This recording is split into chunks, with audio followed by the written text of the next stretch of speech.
¿Alguna vez os habéis parado a pensar qué es lo que de verdad arranca el motor del aprendizaje? ¿Qué provoca ese clic que hace que un estudiante pase de la apatía total a querer saber más? Bueno, pues en el análisis de hoy vamos a meternos de lleno en esa fuerza, a menudo invisible, que lo mueve absolutamente todo.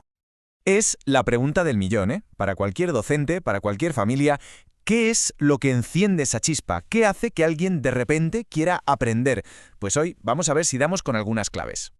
Para empezar, vamos a usar una metáfora muy útil. Pensemos en la motivación, precisamente, como el motor que impulsa todo el proceso de aprendizaje.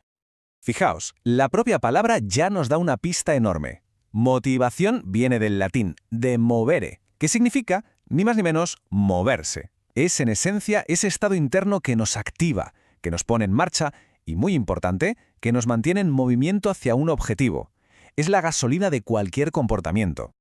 ¿Y cómo funciona esto? Pues mirad, en el fondo se reduce a un ciclo que es bastante simple. Como vemos en la imagen, todo arranca con una necesidad. Esa necesidad crea una tensión, ¿no? Una especie de desequilibrio. Y claro, para quitarnos esa tensión de encima, actuamos. Si esa acción funciona, ¡pum!, volvemos al equilibrio. Pero ojo, solo hasta que aparece la siguiente necesidad. Es una rueda que no para de girar. Vale, perfecto. Si la motivación es el motor, ¿qué combustible usa? Pues resulta que no hay un solo tipo, sino dos principales. Por un lado, tenemos la motivación, que podríamos llamar la auténtica, la que sale de dentro. Es la motivación intrínseca. Aprendes por el simple placer de hacerlo, por pura curiosidad. Y en la otra esquina del ring tenemos la extrínseca, el impulso que viene de fuera. Buscar una buena nota, evitar un castigo, conseguir un premio. Y aquí es donde la cosa se pone de verdad interesante, porque la diferencia es abismal. Fijaos en cómo cambia el enfoque. Con la motivación intrínseca la pregunta es ¿cómo puedo hacer esto? El foco está en el proceso. Pero con la extrínseca la pregunta es ¿seré capaz de hacerlo? El foco está en el resultado y en el miedo. Y mirad esto que es clave. Para uno, un error es una oportunidad para aprender, para el otro es un fracaso personal. Son literalmente dos mundos distintos. Y esto nos lleva a una de las grandes paradojas del sistema educativo. Esta cita lo resume genial. La escuela dice que quiere fomentar el amor por el saber, la motivación intrínseca. Pero luego, en la práctica, ¿qué hace? Te evalúa con notas, da premios, impone castigos.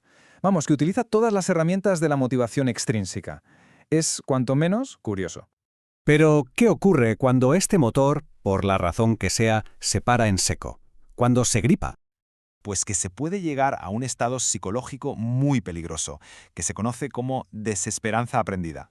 El nombre ya lo dice todo, ¿eh? Es esa sensación horrible de pensar que hagas lo que hagas, da igual el esfuerzo, los resultados no dependen de ti. Y de ahí a la apatía, la ansiedad y a creer que el fracaso es tu destino, hay un paso muy, muy corto. Y lo más preocupante es que, a veces, este estado se alimenta con gestos que pueden parecer inofensivos. Un comentario sarcástico, un sistema de premios y castigos que parece totalmente aleatorio, o esa costumbre de atribuir un éxito a la suerte y un suspenso a la falta de capacidad. Son pequeñas gotas que día a día pueden tener un impacto devastador. Claro, todo esto nos conduce directamente a una figura central en toda esta ecuación: el papel. El inmenso papel que juega el profesorado. Aquí tenemos que hablar de algo fascinante y a la vez un poco inquietante, el efecto Pigmalión. Seguro que os suena como la profecía autocumplida. Es básicamente un fenómeno potentísimo por el cual las expectativas que un docente tiene sobre un estudiante pueden acabar de hecho determinando el rendimiento real de ese estudiante. ¿Y cómo ocurre esto? Porque claro, no es que se haga a propósito. La clave es que suele ser algo totalmente inconsciente. Se manifiesta en microcomportamientos. A quién se le presta un poco más de atención, a quién se le da un segundo extra para responder, una sonrisa de ánimo o la falta de ella. Son gestos minúsculos que comunican una expectativa poderosísima.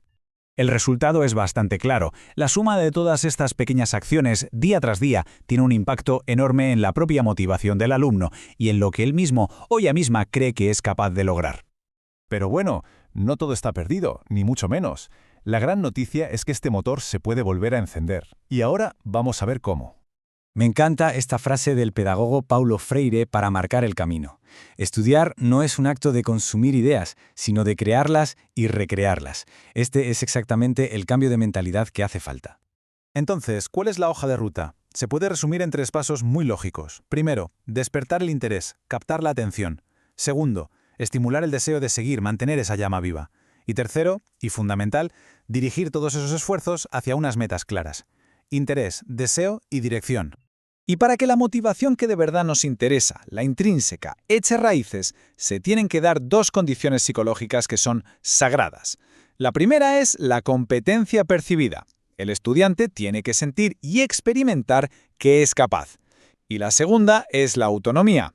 Tiene que sentir que tiene cierto control sobre lo que hace, que tiene las riendas. ¿Y esto, en la práctica, en qué se traduce? Pues, por ejemplo, en centrarse en el proceso, no solo en si al final hay éxito o fracaso.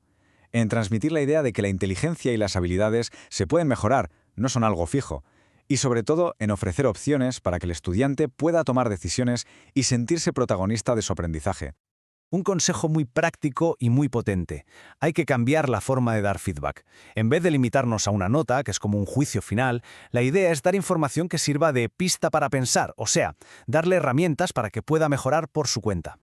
Al final, después de todo esto, la reflexión se reduce a una pregunta fundamental que todos deberíamos hacernos. ¿Estamos creando estudiantes que aman aprender o estamos creando estudiantes que simplemente tienen miedo a fracasar? Porque la respuesta que demos a esta pregunta no solo define nuestras aulas, define nuestro futuro.